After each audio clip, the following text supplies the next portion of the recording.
Hello students, welcome back to the online classes of Poddar Group of Education Lily Laxmangarh. हमने अपने last video में क्या पढ़ा था? sp2 हाइब्रिडाइजेशन कंप्लीट कर लिया था।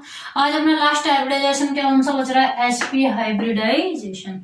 हमने बताया था कि आपके ऑर्गेनिक केमिस्ट्री में तीन आते हैं मेनली, sp3, sp2 और sp।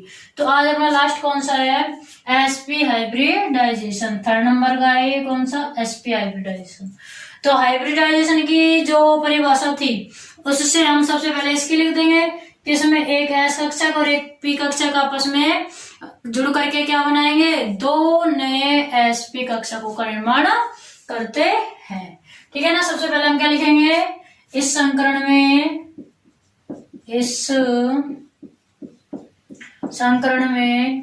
एक एस व एक पी कक्षक मिलकर या आपस में जुड़कर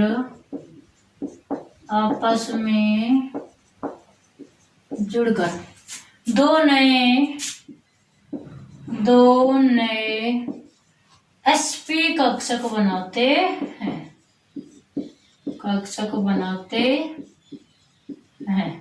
और संकरण की परिभाषा में ये भी बताया था कि उनकी ऊर्जा कैसी होनी चाहिए? समान होती है जो नए कक्षक बनते हैं।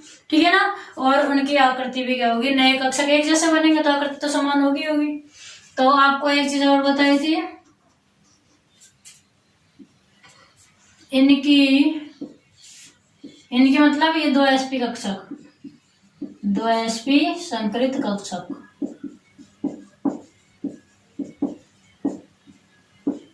समान, इनकी आकृति व ऊर्जा समान होती। मतलब ये जो दोनों एसपी कक्षक बनेंगे वो ऊर्जा और आकृति में कैसे होंगे? एक जैसे होंगे एकदम। तो जैसे कि हम चित्र से समझते हैं, ये हमने मान लिया ये आपको कोई भी एक एस क्या हो गया? कक्षक हो गया। एस कक्षक में बीच में न्यूक्लियस पाया जाता है, आपको पता है। इसके साथ में हमने कोई भी एक को क्या ले लिया? पी कक्षक ले लिया। ये हमने एक पी कक्षक ले लिया। ठीक है, एक पी कक्षक क्या कराएंगे? एसपी संकरण करा दो। एसपी संकरण जब होगा तो कितने नए कक्षक बनेंगे? दो नए कक्षक बनेंगे। आपको बताया जब एस और पी मिलते हैं तो क्या होगी? एक पाली बड़ी होगी, एक पाली छोटी। ये आपका हो गया एक एसपी कक्षक। ये आपका क्या हो गया? एक एसपी कक्षक। फिर ऐसे ही एक पाली बड़ी इधर बन जाएगी और एक पाली छोटी। ये आपका क्या हो गया? एसपी कक्षक। तो दो एसपी कक्षक हो गए ना। आप चाहो तो ये छोटी वाली पाली क्या कर सकते हैं हम? ठीक है। तो ये आपके दो नए एसपी कक्षक बन गए। ये आपका क्या हो गया? एसपी संकरण। अब हम इसके लिए एग्जांपल देखेंगे। इसमें हम एक चीज और लिख सकते हैं। देखो दोनों का ये जो संक्रमण और संकरण हो रहा है, ये एक दूसरे से कितने डिग्री का कोण बना रहे हैं? इस तरह जो ये कोण बन रहा है, कितने डिग्री का कोण बन रहा है? 180 डिग्री का लग रहा है क्या? नहीं लग रहा? रैखिक कोण। तो हम इसमें एक चीज ये और लिखेंगे, इन दोनों संकरित कक्षकों के मध्य 180 डिग्री का कोण होता है। अतः इस संकरण को देखो 180 डिग्री का कोण होता है तो एकदम सरल रेखा में होता है। पता ही आपको, ये जो सरल रेखा है तो ये जो कोण बन रहा है 180 का है। तो इस संकरण को क्या कहेंगे हम? अतः इस संकरण को रैखिक संकरण या विकर्णी संकरण भी कहते हैं। विकर्णी संकरण भी कहते हैं।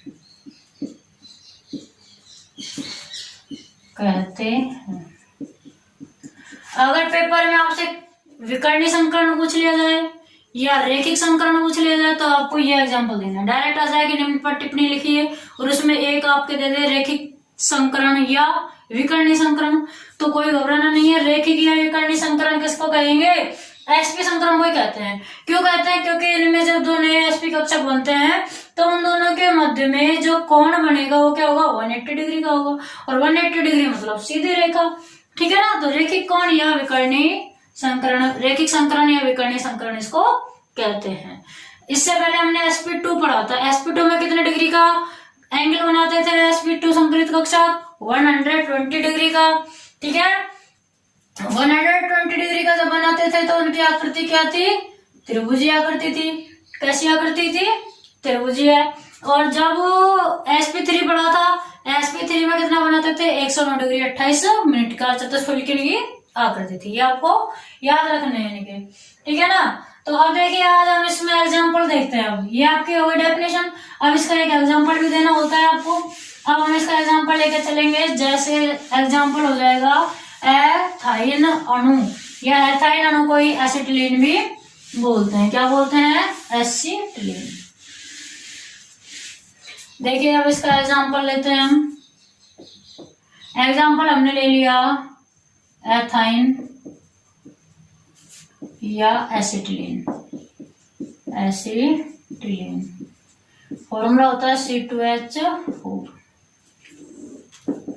तो देखो C2H4 को अगर हम वैसे बनाएंगे तो C2 हो गए, ठीक है, और H4 तो C2H2 होगा, H4 तो उसमें था, ठीक है। क्या होगा? C2H2। तो देखो कार्बन की वैलेंसी यहाँ 1 यहाँ 1, तो यहाँ कितने बॉन्ड होंगे? ट्रिपल बॉन्ड होंगे। कितने बॉन्ड होंगे? Triple bond. तो कार्बन की वैलेंसी कंप्लीट हो गई, 3 और 1 4, 3 और 1 4। ये हमने क्यों बनाया? क्योंकि इससे हमें पता लग जाता है कि आणविक कक्षक कैसा बनेगा। जो संकरित कक्षक आएंगे वो कैसे बनेंगे, क्या कैसे पता लगेगा? देखो एक सिग्मा बंध बनेगा और दो क्या बनेंगे? पाई बंध। एक सिग्मा बंध और 2 पाई बंध।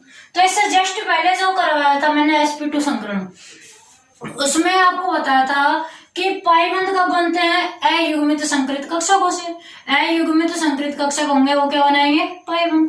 तो यहाँ आपको अयुग्मित संकरित कक्षक कितने होने चाहिए? 2 पाई बंध बन रहे हैं, मतलब कि 2 होने चाहिए कार्बन के पास। कार्बन के पास 2 अयुग्मित कक्षक होने चाहिए। तो देखो देखते हैं हम कार्बन का सामान्य इलेक्ट्रॉनिक विन्यास क्या होता है? 1s2 2s2 2p2।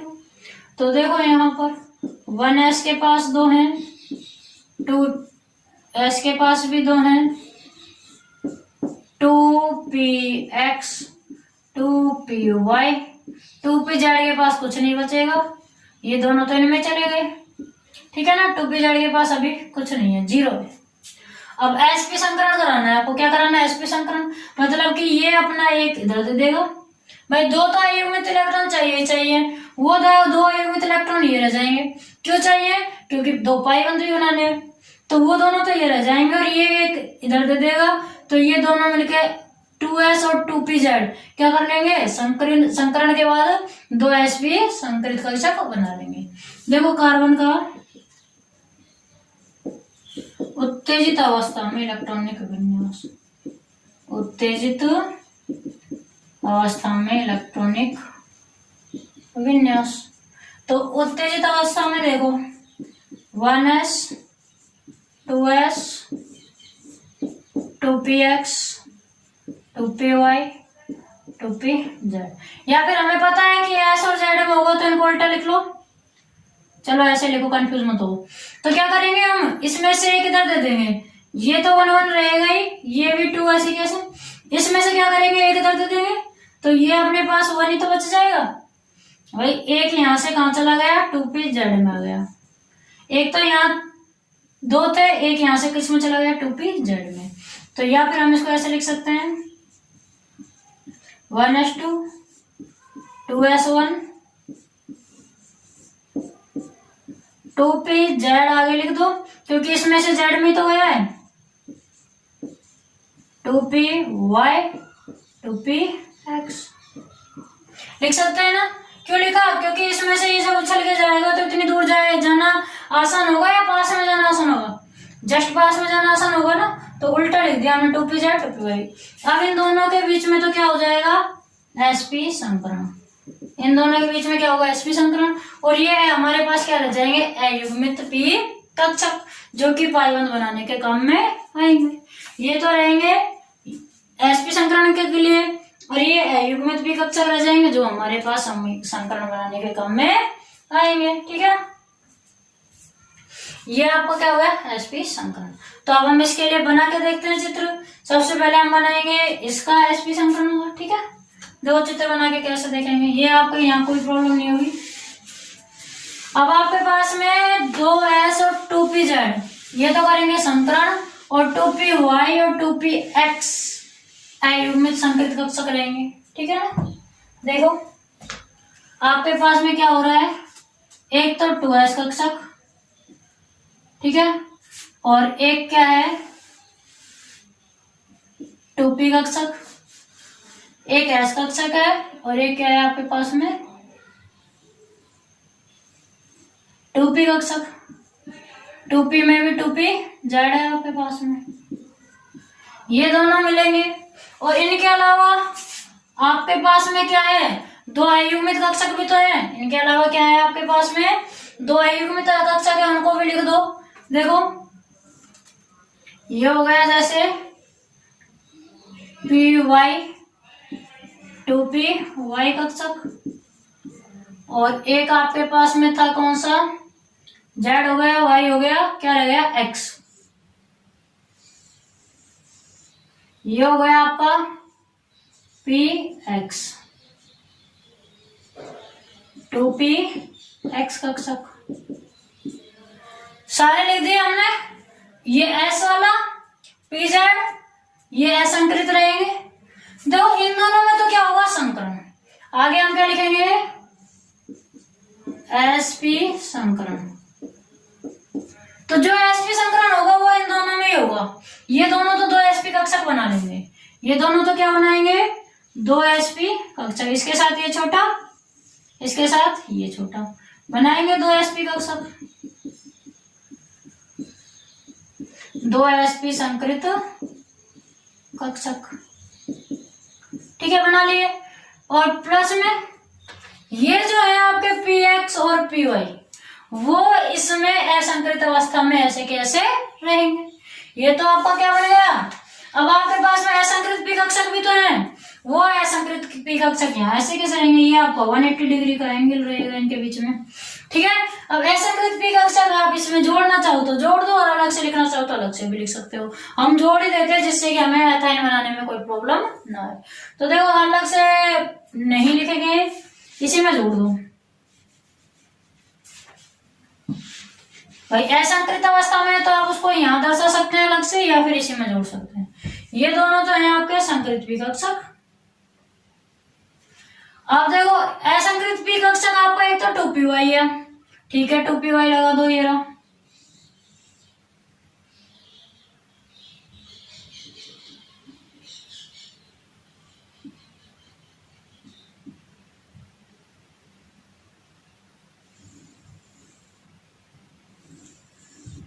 ये 2py लगा लो और एक आपका क्या है 2px है,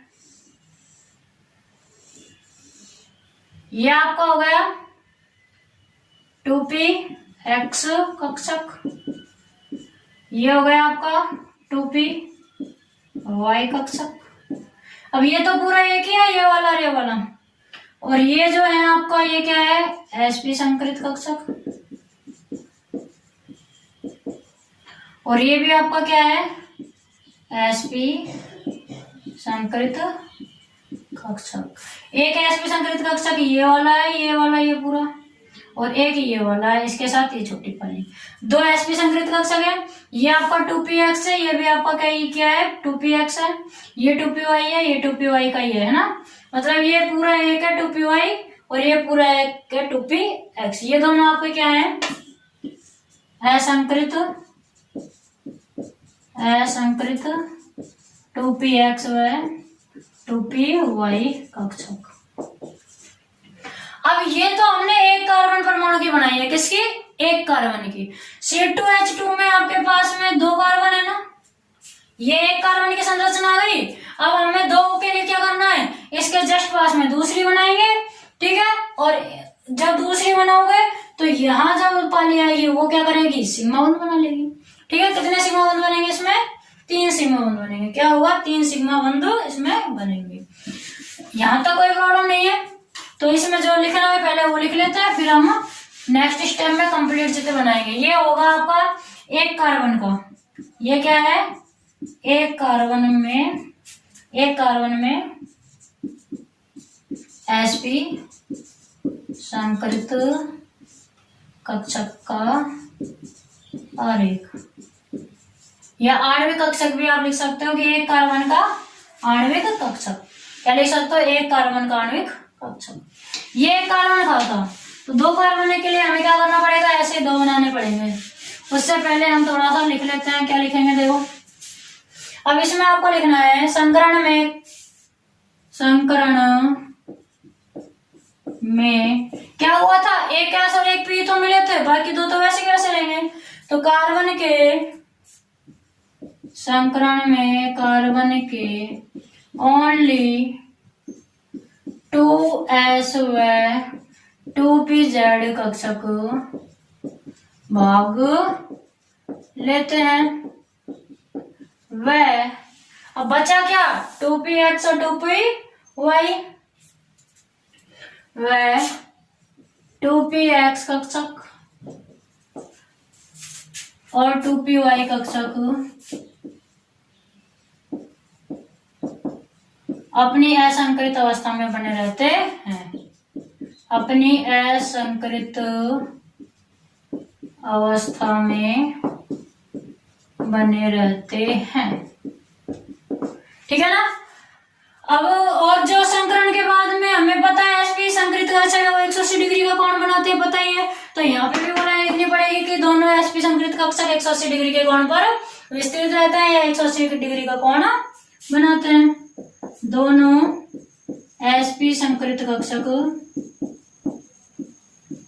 कक्षकों के मध्य 180 डिग्री का कोण होता है, ठीक है ना। यहाँ पे ये भी लिखना है आपको।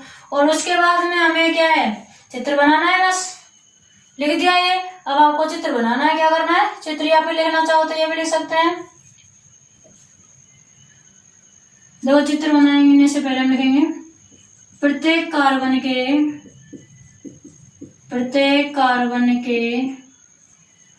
sp दोनों sp संकरित कक्षक, दोनों sp संकरित कक्षक, प्रत्येक कार्बन के दोनों sp संकरित कक्षक आपस में अतिव्यापन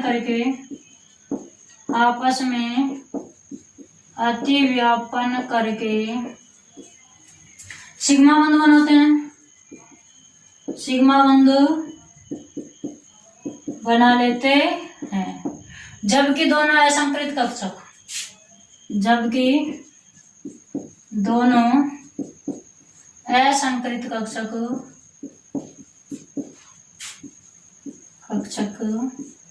आपस में अतिव्यापन से 2 पाई बंध बना लेते हैं। तो अब हम बना सकते हैं इसका फिगर। तो कैसे बनाएंगे, अब हम इसका चित्र बना सकते हैं। एक कार्बन परमाणु को हमने पहले बना लिया था, सेम वही कि भाई ये आपका एक sp कक्षक, ये आपका 2 sp कक्षक हो गए। 2 sp कक्षक, 2 sp कक्षक के बाद में हमें पहले बनाना है 2py, ये आपका हो गया क्या 2py, ठीक है। और एक बनाना है आपको, ये आपका हो गया 2px। असंकरित कक्षक है ना दोनों, असंकरित कक्षक।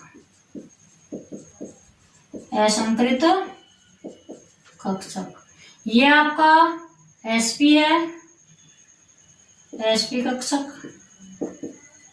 और ये भी आपका क्या है sp कक्षक, ठीक है। अब ये एक कार्बन की है, सेम ऐसे दूसरे कार्बन की बनानी है। ये बड़ा, ये छोटी पाली, ये बड़ी, ये छोटी वाली, ठीक है। वो ये एक sp कक्षक, ये आपका दूसरे कार्बन का दूसरा sp कक्षक।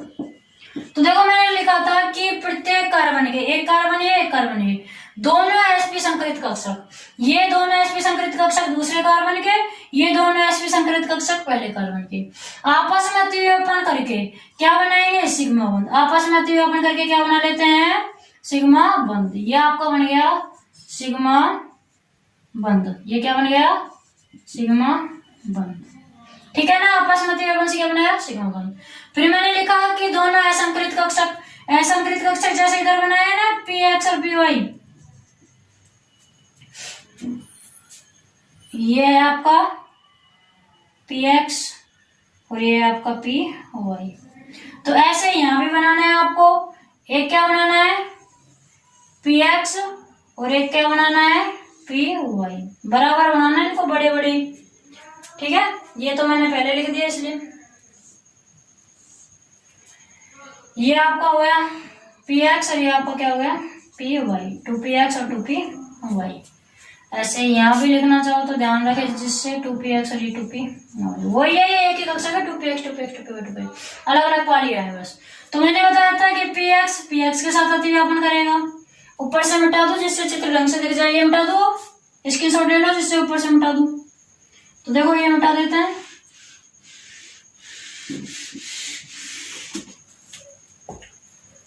दो ये जो आपका px है ये इस px के साथ पाई बंध बनाएगा, और ये जो आपका py है वो इस py के साथ पाई बंध बनाएगा।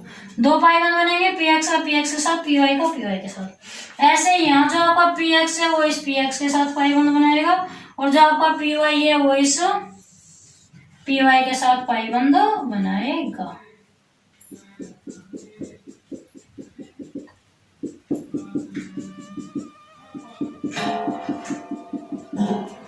ये हो गया px का पाई बंध, ये py का, ठीक है। ऊपर नीचे दोनों तरफ ही होते हैं। अब ये हमने कार्बन कार्बन परमाणु की ही बनाई है, कार्बनों को ये अतिव्यापन कर दिया, दो पाई बंध भी बन गए, एक सिग्मा बंध भी बन गया। लेकिन क्या आपको याद है, दो हाइड्रोजन और जुड़ रहे थे, एक सिग्मा और दो पाई बंध तो हमने बना दिए, ये रहा सिग्मा और ये रहे पाई बना दिए। ये दोनों हाइड्रोजन भी जोड़ लेना सिग्मा से, तो एक हाइड्रोजन इस सिग्मा बंध से जोड़ दो, वो सॉरी एक हाइड्रोजन इस sp कक्षक से जोड़ दो, यहाँ बन जाएगा सिग्मा बंध, सिग्मा बंध। और ये क्या है आपका हाइड्रोजन परमाणु। ऐसे ही ये सिग्मा बंध बन गया, और ये आपको क्या हो गया हाइड्रोजन परमाणु, ठीक है ना। ये आपका क्या है सिग्मा बंध। तो ये हो गई आपकी एथाइन अणु की आणविक कक्षा आरेख। नीचे लिख सकते हो आप चित्र, एथाइन अणु का आणविक कक्षा आरेख, या एसिटिलीन अणु का आणविक कक्षा आरेख। अब आपका संकरण टॉपिक फिनिश हुआ, आज आपका संकरण टॉपिक कंप्लीट हो चुका है। नेक्स्ट स्टेप में, नेक्स्ट वीडियो में हम अपना नेक्स्ट टॉपिक कंप्लीट करेंगे, ठीक है स्टूडेंट्स। आज के लिए इतना ही, थैंक यू।